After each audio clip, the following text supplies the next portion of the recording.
What is going on, everybody? Welcome to the Go Lead Everything podcast.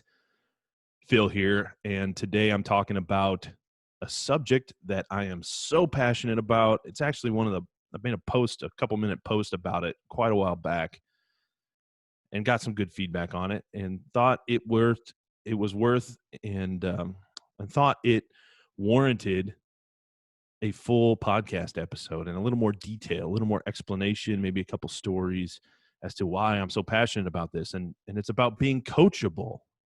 What is it to be coachable? If you've ever played a sport, if you've ever done any group activity, if you've ever worked with anybody one-on-one, if you've ever sought out advice from someone, you've been in a situation where being coachable can be a huge asset. It can be a huge benefit. It can be a good thing. But what does it really mean? For a long time, I had a flawed perspective of what it means to be coachable. I thought being coachable meant doing what your coach says to do all the time. Of course, as long as it doesn't go against God's laws or civil authorities and our state laws and things, you're not going to go break the law and just blindly listen to somebody. At least I wouldn't. But one thing I didn't do is question some things that really didn't make sense to me. And as I got older, I would fall into the trap of beginning to question some of those things, and then I didn't do it the right way. And that's really where people can screw up too. It's not that they just question, because questioning can be a good thing, but also the way you question and still showing respect to your authorities is important. So super passionate about this topic because I really didn't do a good job of it. I really didn't. I thought being coachable meant do what your coach says to do, exactly what they say.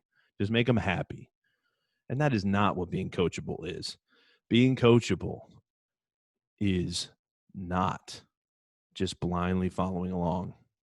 And that's where many people get off track. That's where many people can begin to create a mindset in themselves where they just blindly follow. And that is not what you want your teams to do. That is not what any good leader should want their teams to do, is blindly follow. But what you do want, what coaching really is all about, is about listening. And back when I was in college, I played baseball. Many of you know. We would go do hitting drills. We would put the ball on tees. We would throw balls, and you practice hitting the ball in different areas. So when you get different pitches, you can be better at and have practiced hitting the ball at different locations. And there's something that is so important in everything. And the metaphor to baseball is very physical, but it's also in life beyond that, I think. It's putting yourself in a position to be successful. And we would practice putting ourselves in positions where we would be successful. At least that's what I think we should have been doing. Now, I'm not bashing any coaches, so please don't take this the wrong way. This is coming from my heart. I got nothing but love for all of my coaches and teammates over the years. Sometimes we would do drills and it just didn't feel right to me. And, I don't know how it felt for other people. Other people really like certain drills and things. But I'm a big believer that you got to get the feeling. And getting the feeling is very personal. And it's everybody understands concepts and understands things in different ways. And until that person really understands and gets the feeling, really believes, I mean, that's where belief is born, when they actually feel it and they know it's true, they trust it. And when you really begin to understand is when you see it working. And in sports, it's a very physical thing where you can actually feel these things working. And I think, from a spiritual perspective, I think our feelings can lie to us a lot. Our feelings are flawed. We're sinners. We're in this sinful world. So, don't take this metaphor to apply physically to every situation. But I do think there is physical to a lot of things. And especially when it comes to sports, when it comes to public speaking, for example. How about doing a podcast? Man, you got to get up there and get the feeling of what it is like to sit in a room by yourself and talk to yourself for 10, 15, 20, 30 minutes. Have any of you ever done that? That is not an easy thing to do.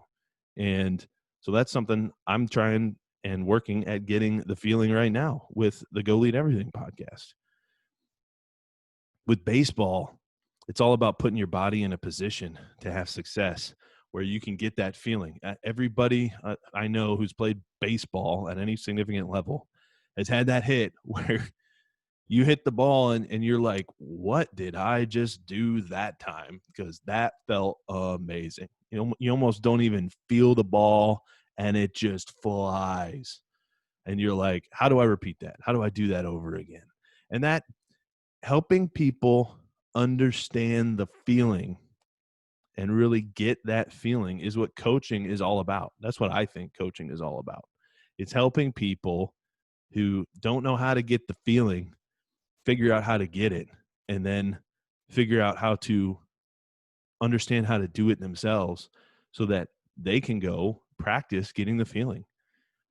So I think there's a point, and this is one place where I have some heartburn about some coaching, is that coach's goal should not be to have you keep coming back to them. And from a business perspective, I know, maybe some of the business and marketing folks are going to be like, man, Phil's an idiot when it comes to business. But I think we should teach people to coach themselves and then they can go and be better. And I think there's a place to have coaches in your life that you continually go to and continually challenge yourself, challenge your thinking, keep you in check, hold you accountable. So I think that has a place. But I would see these baseball coaches where you schedule 30 minutes with them, and you literally just go and do drills. You do drills that you could do on your own. And if you really understood what the swing's supposed to be, if you really understood how to get that feeling, if you really understood what you were trying to even get, you could just take video and do it yourself. You could coach yourself and wouldn't need to go spend money on a coach. But I do think that that accountability piece, that consistency piece, that having a partner that you like to work with and practice with, I don't think there's anything wrong with that. I'm just talking about coaching needs in general. I think the goal of every good coach should be to develop people to the point where they don't need to be coached anymore. They're the coaches. They can coach themselves and they can coach others. That's just my personal philosophy when it comes to coaching. That should be the ultimate goal. How do we build up people so that they no longer need coaching? And I think we should always have coaches. So I know I may sound like I'm contradicting myself, but what I'm saying is when it comes to certain tactical things that people need to learn, they need to learn how to coach themselves. They need to learn, get the feeling, understand how to repeat the feeling, and learn how to really coach themselves so they can go help other people. That's what this is all about. It's about growing leaders that can continually benefit others. So when you're thinking about the people in your life, I know getting advice from people can be challenging. Sometimes you can get defensive. Sometimes it can be extremely hurtful when you get some feedback and it's you're like, how can you perceive me like that? Because that's not where my mindset is at all, but that's what other people see. And being coachable is all about a humble and servant approach to listening, giving of yourself, realizing that you only have your perspective. That person who's coaching you or giving you advice only has theirs. How can I be a better listener and help this coach give me advice in a way that I can hear it and really understand it? especially if what they're saying to you doesn't make sense. If what they're saying to you doesn't make sense, it's your responsibility. It's your responsibility to make it make sense. Help that coach understand how to communicate better to you so it will make sense. And this was one of the coolest things I've heard when I worked with different coaches. It's all about how you can bring a metaphor to the table that person understands. And that's how people learn. If you can relate a concept to something they already know, then they'll learn it like that. They'll learn it so quick. So when you're thinking about coaching, think about metaphors. And the Bible is the best example of this, right? Jesus spoke in parables. Well, he did that for various reasons, but telling stories, relating metaphors is one of the best ways that you can communicate to people so that they can take what they know and then relate a new idea to it and put those things together. And once they do, they know it, they learned it, right? I'm a big fan of the TV show Suits. I don't know if y'all watch Suits, but Mike, the super genius, remembers everything guy. He only remembers it if he understands it, right? He remembers everything he reads, but not everything he reads, everything he understands from what he reads. So I think that's how many of us are. You know, we all can read a lot of things and but if we don't understand it, then we're going to forget it. So you got to help people, coaches out there, help your people understand how to get the feeling.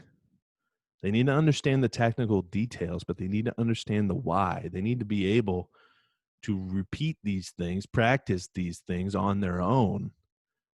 Understanding that why, getting the feeling is so key.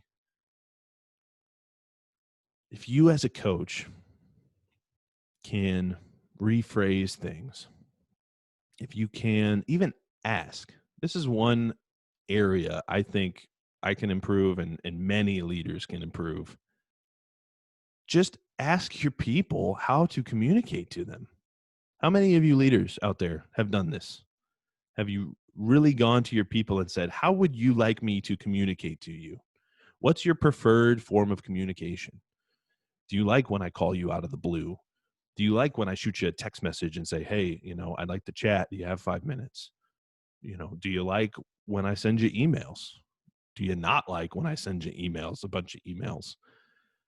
Do you not like getting messaged on our little messenger tools? Everybody wants to be communicated with a different way. And this is something I learned in a training course, actually, with AMA, American Management Association. And it was one of the most valuable things I took away is you need to teach people how to communicate with you, and you need to learn how to communicate with them. Everybody's not the same. You don't get to just communicate with people the way you want to because that's what you prefer and you're the boss. And that's not how it works. It can work that way, and I'm sure it does in many instances, but if you want to maximize what you're getting out of your people, there's so many ways that you can eliminate pain points for your people, and they'll love you for it. If you make communication easy, painless, where you're not triggering people, you'll have way more effective conversations. You'll get way more done. There's so many benefits to this. And the most important piece, I think, and I've failed at this many times, I'm working on it. You have to teach people how to communicate with you. You have to teach people, and you have to realize that communication is only a small portion of what's coming out of your mouth. I know many of you have probably heard this before, but 90% of what you're saying is not coming out of your mouth. It's coming through your body language. It's coming from what you do. I'll give you an example. Say you have a boss. You schedule a one-on-one with them, a mid-year review, year-end review. You got a development plan conversation. You have something important going on in your life. You want to schedule with your leader. And cool, that's a conversation that's important to you, right? It's important to you. This is about your career. This is about the work you've been doing for, however many months, years. This is about an opportunity to build a relationship with your leader and talk about some stuff that's really important to you. What if your leader doesn't show up on time? Or maybe, 10, 15, 20 minutes late, you get a text, hey, can we reschedule? Or what if they just ghost you? What is that saying? What does that say? And it's really easy for you to go, hey, this is crap. Like this boss person doesn't even care about me, right?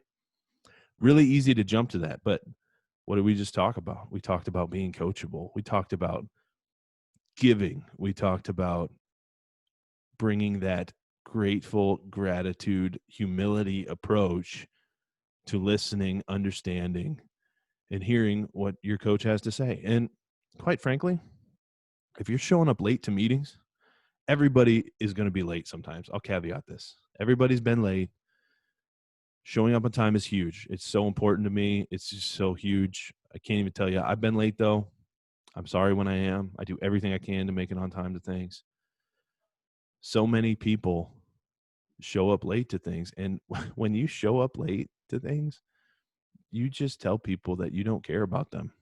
They're not important to you. They're not a priority to you. Their time and what they're doing, you have more important stuff to do.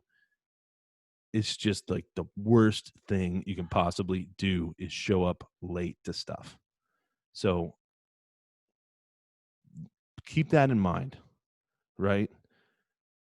Don't show up late to stuff. If you want to tell people, if you actually care and want your people to know you care about them, you're going to show up on time. You got to be there for them on time. And there's always going to be times where you got to reschedule. There's always going to be times where things come up. Totally understand. But you cannot be late and doing that to your people. It communicates the wrong things. But going back to this coachable conversation, this humility approach, you also got to understand the people that are showing up late. You got to understand their situation that they have going on. You got to understand why they might have shown up late, why you might have not seemed as important. And then flip the script and go, well, what would I have done if I was a leader in that situation? And this is an area where I've questioned personnel decisions in the past. You see leaders that make personnel decisions and you go, man, why do you do that? I just think that's a bad idea, putting that person in that role maybe. And then you ask yourself, who would you have put in that role?